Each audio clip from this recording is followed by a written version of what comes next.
नमस्कार, times of Swaraj में आप सबों का स्वागत है और मैं हूं संतोष सिंह। और आज हम टाइम्स ऑफ स्वराज में बात नीतीश कुमार के स्वास्थ्य की कर रहे हैं, या फिर उस मुद्दे पर बात कर रहे हैं जिस मुद्दों को लेकर पिछले 4-5 दिनों से बिहार की राजनीति गरमाई हुई है। हालांकि कल भी हमने वो खबर चलाई थी और हम उम्मीद कर रहे थे कि इस मामले में बीजेपी या जदयू अपना स्टैंड क्लियर करे, क्योंकि ये सवाल इस प्रदेश का है। क्योंकि अगर वाकई में मुख्यमंत्री बीमार हैं, क्योंकि कर्पूरी जयंती के मौके पर जिस तरीके से मुख्य अतिथि के रूप में आमंत्रित होने के बावजूद भी वो कार्यक्रम में शिरकत नहीं किए। तमाम विशिष्ट अतिथि और मुख्य अतिथि उपराष्ट्रपति जब वापस चले गए तब पहुंचे वहाँ। दो ही बात हो सकती है, एक चर्चा है कि भाई वो बीजेपी से दूरी बनाते हुए दिखना चाहते हैं, पॉलिटिकल मुद्दा है। अभी हाल के दिनों में लोकसभा के अध्यक्ष आए हुए थे, उस पूरे कार्यक्रम से भी उन्होंने दूरी बनाकर रखी। उपराष्ट्रपति के भी कर्पूरी ठाकुर की जयंती पर भी रखा, लेकिन सवाल बार बार उनके स्वास्थ्य को लेकर हो रहा है, क्योंकि पिछले कई महीने से वो मीडिया से कोई बातचीत नहीं कर रहे हैं, कहीं कोई उन्होंने कोई स्पीच नहीं दी है।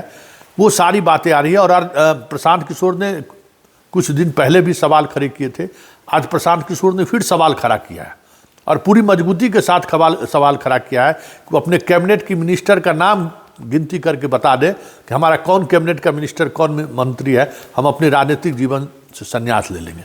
इस तरीके की चुनौती उन्होंने दी है। ऐसे में हमें लगता है कि सरकार को या सामने आकर चीफ सेक्रेटरी हो या जो भी सरकार के आला अधिकारी हैं, मंगल पांडे ने तो कह दिया था कि हम प्रशांत किशोर को ही पागलखाना भेज देते हैं, वहीं इलाज कराते हैं। ये बात कुछ उसी तरीके की कर रहे हैं, लेकिन कुछ तो कुछ गड़बड़ है जो चीज़ें दिख रही हैं। क्या वाकई में नीतीश बीमार हैं या फिर नीतीश बीजेपी से दूरियां बनाते हुए दिखना चाहते हैं? अगर ये बात भी है तो बीजेपी की खामोशी भी कुछ न कुछ कोई नई बात सामने लाए। पहले जरा प्रशांत किशोर की बात को सुन लेते हैं कि प्रशांत किशोर कह क्या रहे हैं। उसके बाद हमारे साथ सुरेंद्र कुमार सिंह आंसू जी हैं, उनसे हम समझना चाहेंगे कि आखिर बिहार में हो क्या रहा है। तो जरा सुनिए प्रशांत किशोर क्या कह रहे हैं। लोग पहले से कह रहे हैं कि मानसिक शारीरिक तौर पर नीतीश कुमार थक गए हैं। अब 8-10 महीना रह गया है, उनको एक अन्य मार्ग का लुत्फ उठाने दीजिए। मानसिक तौर पर मैंने पहले भी कहा है, नीतीश कुमार की स्थिति नहीं है कि वो बिहार जैसे राज्य के मुखिया बने रहे। मैं आपको कैमरे पर एक और बात बता देता हूँ। हम लोगों ने कहा मेडिकल जांच के लिए, छोड़िए मेडिकल जांच की बात, नीतीश कुमार कैमरे पर आकर बिना कागज देखे अपने मंत्री परिषद के सदस्यों का नाम और विभाग बता दें, मैं अपना पूरा आंदोलन वापस लेकर नीतीश कुमार के समर्थन में फिर से खड़ा हो जाऊंगा। नीतीश कुमार अपने मंत्री परिषद के लोगों का नाम और विभाग नहीं बता सकते हैं, उससे आप क्या अपेक्षा करते हैं? इसलिए अब नीतीश कुमार को जाने दीजिए, 10 महीना उनका समय है, मुख्यमंत्री किसी तरह बने रहें, आगे उनसे कोई अपेक्षा नहीं है। लॉ एंड ऑर्डर को लेकर क्या कहिएगा, जिस तरीके से गोलियां चल रही है अनंत सिंह और सोनू मोदी के बीच? मेरे भाई अनंत सिंह और उनका संबंध आज के सत्तासीन लोगों से क्या है वो आपको हमसे बेहतर पता है। मैं किसी व्यक्ति पर कोई टिप्पणी नहीं करना चाहता हूं। बिहार में बालू माफिया, शराब माफिया और अफसरशाही, उसमें आप लॉ एंड ऑर्डर कैसे बेहतर एक्सपेक्ट कर सकते हैं? वो तो जब आप पूरी व्यवस्था, जब मुख्यमंत्री सक्षम ही नहीं है मानसिक तौर पर कोई निर्णय लेने को, सरकार चलाने को, सरकार का इकबाल ही खत्म हो गया है, तो ये चीज़ें तो स्वाभाविक तौर पर होंगी ही होंगी। तो आपने सुना आंसू जी, सीधा सवाल, क्योंकि सार्वजनिक मंच से या सार्वजनिक मीडिया से अक्सर वो बात करते थे। अभी हालात ये है कि अब जो हम लोगों को फीड मिलता था उसमें नीतीश कुमार जो बातचीत करते रहते थे, अब वो भी बंद कर दिया गया, क्योंकि बीच में हम लोग सवाल करा दिए कि लड़कियों को हम आए तो वस्त्र देना शुरू किए, हमारे का कई विवादास्पद बयान उनके सामने आए। तो उसमें होता ये था कि मीडिया का तो प्रवेश निषेध हो ही गया है कि मीडिया अब उनके कार्यक्रम में शिरकत नहीं करेंगे। जो IPRD से हम लोगों को फीड मिलता था उसमें भी अब आवाज़ बंद कर दिया गया। और प्रशांत किशोर ने आज इस तरीके का दावा भी किया है और चीज़ें दिख भी रही हैं कि उपराष्ट्रपति आए बिहार में और नीतीश उस कार्यक्रम में, वो भी उनकी भी उपस्थिति थी, वो नहीं आए। लोकसभा अध्यक्ष का कार्यक्रम था, 2 दिनों तक पटना से वो नदारत रहे। क्या लगता है आपको? शतरंज का खेल जानते हैं? शतरंज में जो 2 खिलाड़ी खेलता है तो दोनों की कोशिश ये होती है कि जो प्रतिद्वंदी है सो हमारे पिच पर खेले। हमारा पिच क्या है कि हम तेज़ अगर खेलते हैं तो उसको तेज़ खेलने के लिए बाध्य करें, और अगर हम धीमा खेलते हैं तो उसको भी धीमा खेलने के लिए बाध्य कर दें, तो अगला बैलेंस खो देता है। नैरेटिव्स किसकी चलेगी, उसी को इस तरह से लीजिए राजनीतिक भाषा में, नैरेटिव्स किसकी चलेगी बिहार में? नीतीश कुमार की, प्रशांत किशोर की, बीजेपी की, या राजद की, लालू जी की? तो नैरेटिव्स बिल्डअप करने की सारी कोशिशें हैं कि आप हमारे पीछ पर, प्रशांत किशोर जो भी कह रहे हैं, हमारे पीछ पर आके खेलिए, हमको आंसर दीजिए। क्यों भाई, आप कौन हैं? हमारे पीछ पर आके आप जवाब दीजिए कि मंत्री का, ये बीपीएससी का परीक्षा नीतीश कुमार का ले रहे हैं क्या वो? क्या आपके पीछ पर खेलेंगे?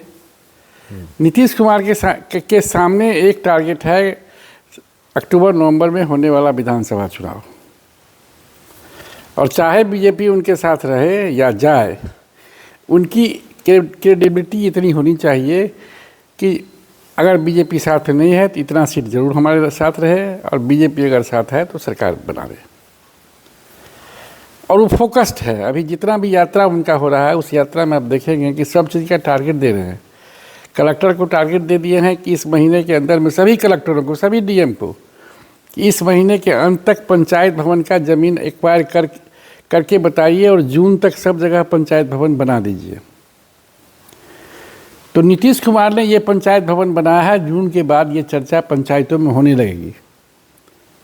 1/3 पंचायत भवन अभी नहीं बने हैं। तो नैरेटिव उनका क्या है कि पंचायत भवन बन जाए। आज हम बेगूसराय चमथा गए थे ना, हाँ। तो वहाँ पंचायत भवन को लेकर, कुछ निर्माण को लेकर विवाद हुआ है, तो 24 घंटे के अंदर में नया जगह तलाश लिया गया है, और वहाँ जो मटेरियल गिरा हुआ था, अब उस नए साइट पर जाकर मटेरियल गिरकर 2 दिन में काम शुरू होना है। ठीक है, ये डीएम सबको निर्देश है। तो आप देखिए कि वो निर्देश तैयार करें अपना दिन रात बैठ के, कि आपको बांट दें। वो रात में बैठ के कल कौन सा हमारा नैरेटिव चलेगा और हमारी तैयारी होगी, वो बात करें। अभी यात्रा पर हैं, और सब जगह कुछ ना कुछ घोषणाएं हो रही है, और नीतीश कुमार की घोषणाएं हवा में नहीं होती है। तो अगर वो, उनका दिमाग खराब हो गया है या मेंटली बैलेंस में नहीं है, तो भाई इतनी योजना क्या सिद्धार्थ बनाते हैं कि चीफ सेक्रेटरी बनाते हैं? विजन किसका है? विजन नीतीश कुमार का है।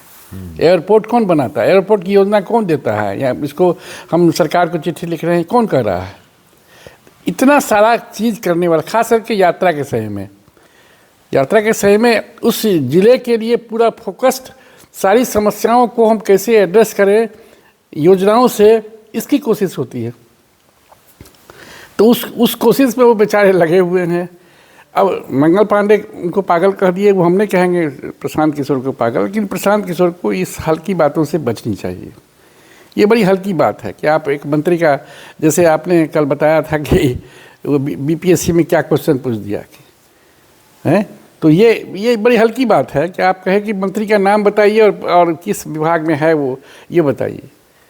यही बताने के लिए नीतीश कुमार है, तो उनको चला जाना चाहिए। तो और बीजेपी से दूरी की जो बात हुई, तो इनका नैरेटिव है कि हम अपना विधानसभा चुनाव की तैयारी करें, और आप विधानसभा अध्यक्षों का मीटिंग यहाँ कर आयोजित कर रहे हैं। कर्पूरी जी के यहाँ तो गए ही, लेकिन उनके साथ नहीं गए। इसको इस पर सवाल कर रहे हैं। ऐसा कुछ नहीं है। निश्चित रूप से उम्र के हिसाब से वो संतुलन बनाए रखने के लिए उतना तेज़ तरीके से उनको जो मीडिया को देना चाहिए, बाइट पॉलिटिशियंस को जवाब देना चाहिए, वो आप करना बंद कर दिए। अर्थ चाहे जो हो, क्योंकि उससे संतुलन बिगड़ता है। उम्र के हिसाब से, उम्र का जो दबाव है, उसमें ये उनकी अंतिम पारी होगी। हम तो नहीं चाहते थे कि इस बार वो रहें, अंतिम पारी खेलें। मेरी इच्छा नहीं थी कि अब उनको रिटायर कर जाना चाहिए, लेकिन रिटायर नहीं, हम लोग रिटायर कर गए, वो रिटायर नहीं किए हैं, तो कैसे काम कर रहे हैं भाई? बहुत ज़्यादा संतुलन की ज़रूरत है, बड़ा स्ट्रॉन्ग हेडेड होने की ज़रूरत है। और उसमें ये गैर ज़रूरी चीज़ों पर कि हम कर्पूरी जी के इसमें साथ जाएं कि नहीं जाएं। उपराष्ट्रपति क्या हैं? इनसे जूनियर पार्टनर थे जब ये केंद्रीय मंत्रिमंडल में थे, तो धनखड़ राज्य मंत्री थे। तो हैसियत भी देखिएगा ना कि भाई किस स्टेचर का राजनेता है नीतीश कुमार। हम बहुत सारे उनको ये नहीं कर रहे हैं। तो मतलब ये है कि अपने नैरेटिव्स को अपने पीछ पर आपको लाने के लिए बाध्य कर रहे हैं, जो भी पॉलिटिक्स, चाहे बीजेपी हो चाहे प्रशांत किशोर हो, और ये सारे लोग प्रशांत किशोर हों या बीजेपी हो, नीतीश कुमार को अपने पीछ पर लाने के लिए की कोशिश में लगे हैं।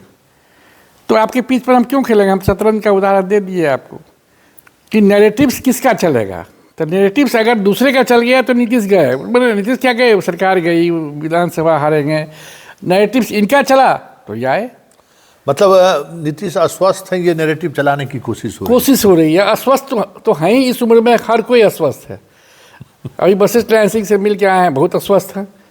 कितना 2 साल बड़े होंगे नीतीश से, या 3 साल बड़े होंगे। तो शारीरिक अस्वस्थता के बाद भी वो इतने बड़े स्टेट के चीफ का पद धारण किए हुए हैं, और जो भी घोषणा है उसमें उनकी मानसिक अस्वस्थता नहीं दिखती है। उनकी जितनी भी घोषणा है, जितनी भी योजना है, उसमें कहीं से ये नहीं दिखता है कि नीतीश कुमार मानसिक रूप से अस्वस्थ है। अब ये है निजी व्यवहार में, तो हम तो बताया ही कि निजी व्यवहार में जब बातचीत करते हैं तो थोड़ा हम भी डेविएट करते हैं। हमको भी कहीं बोलने के लिए कहा जाता है, जैसे अभी ही बात कर रहे हैं तो कुछ और अगर थोड़ा कंट्रोल नहीं करें तो कहीं के कहीं चले जाएंगे, कुछ बताने लगे, आप पूछिए कुछ जवाब कुछ देंगे। तो ये उम्र का असर है। तो ये उम्र का असर उन पर भी है, इसलिए वो इन चीज़ों से बच रहे हैं कि साहब हमको फोकस्ड अक्टूबर नवंबर के विधानसभा चुनाव पर रहना है, और उसके लिए जो नैरेटिव्स देना है वो मेरा होगा। तो मतलब नीतीश कौन सा नैरेटिव देना चाह रहे हैं? मतलब बीजेपी के नेताओं का से जो दूरी बनाकर वो रख रहे हैं। बीजेपी के नेता, अब बीजेपी के नेता इनके साथ दूरी, इनके साथ इसलिए है कि नैरेटिव से बिहार में नीतीश कुमार ही तय कर सकता है, दे सकता है। इसलिए नहीं है कि अगले बार जो है सो किसी और को हम वहाँ मुख्यमंत्री बना देंगे। अब चुनाव हार जाए इनको, जिस तरह से उस बार इनके लोगों को हराया गया उस तरह से हरा दे तो कोई बन जाए। आज तक पिछले 20 साल से, बल्कि 25 साल से कहिए, जब ये हारे भी लालू यादव से एनडीए बनाने के बावजूद, उस समय से देखिए कि बिहार में किसका नैरेटिव चल रहा है। नैरेटिव चलेगा तो नीतीश का। नीतीश, आपने देखा होगा कि जब पूरी पटना में कार्य समिति की बैठक हो रही थी, नीतीश कुमार मुख्यमंत्री थे, सुशील मोदी उप मुख्यमंत्री थे, और कार्य समिति को निमंत्रण था भोजन करने का, और एक वो बैनर जो है, वाजपेयी जी जैसे आदमी उसमें शायद थे या नहीं थे, हमको याद आ रहा थे, नहीं अडवाणी जी थे। वैसे लोगों का निमंत्रण रद्द कर देना, ये नैरेटिव चलाना है कि भाई ये चीज़ हम नहीं झेलेंगे। 5 करोड़ आपने दिया और आप पोस्टर साट दिए, तो ये नहीं चलेगा। और एक बार हुआ कि नरेंद्र मोदी जी भाषण देने आएंगे बिहार में, तो इन्होंने नैरेटिव सेट कर दिया कि हमारे दूसरे मोदी की जरूरत नहीं है। अब उस बहादुरी से आप नहीं बोल पाते हैं, चूँकि जानते हैं कि उनका दमखम प्रचार अभियान तौर तरीका जितना वो करते थे, जितना मेहनत करते थे पॉलिटिकली गाँव में क्षेत्रों में जाने का, वो आप क्षमता नहीं रही। लेकिन जो क्षमता है, उस क्षमता में विकास की जो योजनाएं उनके समझ से और ज़रूरी है, उन योजनाओं को जमीन पर लाने की कोशिश कर रहे हैं। और साथ ही उस नैरेटिव को भी मतलब अब उतने मजबूत नहीं है तो अपने तरीके से शामिल नहीं होकर उसका काउंटर कर सके, क्योंकि वर्कर्स के बीच में जाने का, वर्कर्स के बीच जाके मीटिंग करने की शारीरिक क्षमता नहीं रह गई। तब तो इस एनडीए के लोग जाके घूम फिर रहे हैं और सभी वर्कर्स को बुलाई कर रहे हैं, नहीं तो खुद भी कर सकते थे पार्टी के नेताओं के बीच जाने का। लेकिन वो क्षमता अब कम गई है, तो उसको मानना चाहिए कि कम गई है। अब कम गई है। नीतीश कुमार किसी एक मंत्री का नाम नहीं बता सके कि इसका राजस्व है कि फाइनेंस है, तो इससे क्या हो जाएगा? इसमें लेकिन ब्यूरोक्रेसी पूरी तौर पर बेलगाम दिख रहा है भाई, जो कंट्रोल में था नीतीश कुमार को वो नहीं दिख रहा है। हाँ, वो जो नहीं दिख रहा है वो उतना % ब्यूरोक्रेसी की कमजोरी सब दिन थी। पहले के ज़माने में भी लोग हाइप बनाए हुए थे कि सुशासन बाबू नाम दे दिए थे, लेकिन उस लेवल पर भ्रष्टाचार जो है सो तब भी था और आज भी है। उस लेवल पर क्राइम तब भी था और आज भी है। क्राइम का जो एक माफिया तंत्र है वो नहीं, तब भी नहीं, मैंने तब भी वो रोक दिए थे और आज भी रोके हुए हैं। लेकिन छोटे स्तर पर जो अलग अलग किस्म से क्राइम की बात होती है वो तब भी था और आज भी है। अंचल का भ्रष्टाचार तब भी था और आज भी है। तो अब सवाल यह है कि हर जगह तो नीतीश कुमार नहीं बैठ जाएंगे ना, हमारे ही लोग रहेंगे। शिक्षक पढ़ाएंगे नहीं तो वो तब भी था आज भी है। ये सब प्रॉब्लम तो है ही। हाँ, राज्य के मुखिया होने के नाते उन पर जिम्मेदारी जाती है कि ये चीज़ें ठीक करें, लेकिन अब इन चीज़ों को ठीक करने का कहिए एक तरह से समय उनके पास नहीं रहा। अच्छा, अभी एक आखिरी सवाल, जिस तरीके का वो गेस्चर ले रहे हैं, अगर ठीक है वो मानसिक तौर पर स्वस्थ हैं, अगर आप मानते हैं, हम भी मान लें इस बात को, कि जो बीजेपी के प्रधानमंत्री भी आ रहे हैं, तो तुरंत प्रधानमंत्री फरवरी में आने वाले हैं, ये साफ 2 कार्यक्रमों में ये चीज़ें सामने आ गई कि भाई कुछ तो कुछ बात है। तो उनके आने के पहले ये तय हो जाएगा कि बात नहीं रहे। जो कुछ भी अगर पॉलिटिकली कुछ चीज़ें हैं जिस पर रिजर्वेशन इनका है और जो दूरी बना रहे हैं, जैसे अभी मान लीजिए वक्फ बोर्ड का ही मामला है, तो दूरी बनाने का मतलब ये नहीं कि मांग करके ही हम अपनी बात वहाँ रखवा दें। दूरी बना के एक मैसेज, जो एक सेकंड चैनल चलता है इन लोगों का डिप्लोमेसी, उस डिप्लोमेसी की तरह भी उनको मैसेज चला जाए कि भाई हम इन चीज़ों से दुखी हैं। तो ये मैसेज चला गया प्रधानमंत्री। लेकिन बीजेपी का जो IT सेल है या बीजेपी के जुड़े हुए जो पत्रकार हैं, उनसे जब हमारी बात हो, जब हम इस तरह की खबर चलाते हैं कि बीजेपी मैसेज दे रहे हैं, बीजेपी को ये मैसेज दे रहे हैं, और बीजेपी कहीं ना कहीं बीजेपी को ये दबाव में लाने की कोशिश करें, तो वो उन लोगों का कहना है कि नहीं, अब नीतीश जी उस मानसिक स्थिति में नहीं है, इसी पब्लिक डोमेन में ले जाने से लोग घबराते हैं, कहीं कुछ बोल न दे, कहीं कुछ कहने दे। नहीं, वो हो सकता है, कह देने के लिए अगर छूट मिलेगा तो ठीक में कह देंगे, गलत वो होगा उतना, इस उम्र का दबाव है कि कंट्रोल नहीं रहेगा, इसलिए वो अपने विकास के एजेंडे को ही नैरेटिव के रूप में लाना चाहते हैं, कर रहे हैं वो। लेकिन ये हम पक्की बात बताते हैं कि वो किसी बीजेपी के अरे गहरे नैतिकों को मैसेज नहीं देंगे, वो डायरेक्ट मोदी जी और शाह को मैसेज दे रहे हैं, कहीं उनको अगर ग्रीवांसेज है तो। और वो मैसेज मतलब आपको लगता है कि कुछ ग्रीवांसेज है? ऑफ कोर्स है। हम आप नहीं जानते हैं कि कहाँ किस, हम तो सरकार में रहे हैं और हम भारत सरकार में जाके योजनाओं को स्वीकृत कराते रहे हैं, तो भारत सरकार का सबसे बड़ा पॉलिटिकल टूल है कि किस विभाग का कौन सा वित्त को हम कहाँ रोक दें जिससे कि अगले का पॉलिटिकल नुकसान होगा। तो अब इतना डिटेल में आप नहीं जा पाइएगा कि कौन सी योजनाओं में कहाँ क्या ताका फंसा हुआ है, लेकिन ये सब चीज़ें भारत सरकार के स्तर से आज से नहीं, जिससे में कांग्रेस के ज़माने से ही ये सब चलता रहा है कि स्टेट की गवर्नमेंट को राजनीतिक रूप से 40% तो अपने कंट्रोल में भारत सरकार इसी तरह से रखती है कि वित्तीय सहायता कहिए या वित्तीय अनुदान कहिए या वित्त जो जाता है जारी होता है उसको रिलीज करने में सारी राजनीति हो जाती है। मतलब कुछ ना कुछ पेच, ऑफ कोर्स वो जरूर है, और राजनीतिक तो पेच सामने में है कि वक्फ बोर्ड का मामला आ रहा है कि वक्फ बोर्ड पर पूरा देश जानना चाहता है कि नीतीश कुमार का क्या स्टैंड होगा, जदयू क्या स्टैंड होगा, ये तो है ही। और ये बहुत तेज़ी में है कि हम लोकसभा से निकाल लें, इसी बार निकाल लें। तो ये तेज़ी में है, तो ये जो दिख रहे हैं वो अपने, मेरा आकलन है, ये मैं नहीं कह रहा हूँ कि यही वजह हो सकता है कि उस पर रिजर्वेशन है, चूँकि वो वक्फ बोर्ड की कई चीज़ों में कई लोगों को जो असहमति है उससे मेरी भी असहमति है, लेकिन वो डंडा मार के पास कराने की बात जो चल रहा है अभी, संसदीय समिति में गई, क्यों संसदीय समिति में भी इसलिए गई कि आप लोकसभा में बहुमत नहीं ला सके, उसके लिए उतना मत नहीं ला सके। तो ये जो है मामला, ये मामला से, और कभी कभी क्या होता है कि राजनीतिक डिमांड के पीछे में वित्तीय डिमांड होता है कि वो फंड रिलीज कर दीजिए, तो ये भी है। तो ये सब चीज़ें चलती रहती है। तो अब आप कहाँ तक पहुँचिए, हम कहाँ तक पहुँचिए, अब तो सरकार में हम भी नहीं हैं, और अब पॉलिटिकल एनालिसिस करते हैं, आप पूछते हैं तो करते हैं, अपने मन से ही करते रहते हैं, लेकिन उतनी जानकारी नहीं है, सूचना नहीं है उतनी हमारे पास में। लेकिन जब हम थे तो हम देखते थे, भारत सरकार में जाते थे किसी योजना को अप्रूव कराने के लिए, फंड रिलीज कराने के लिए, तो हमको क्या अनुभव होता था।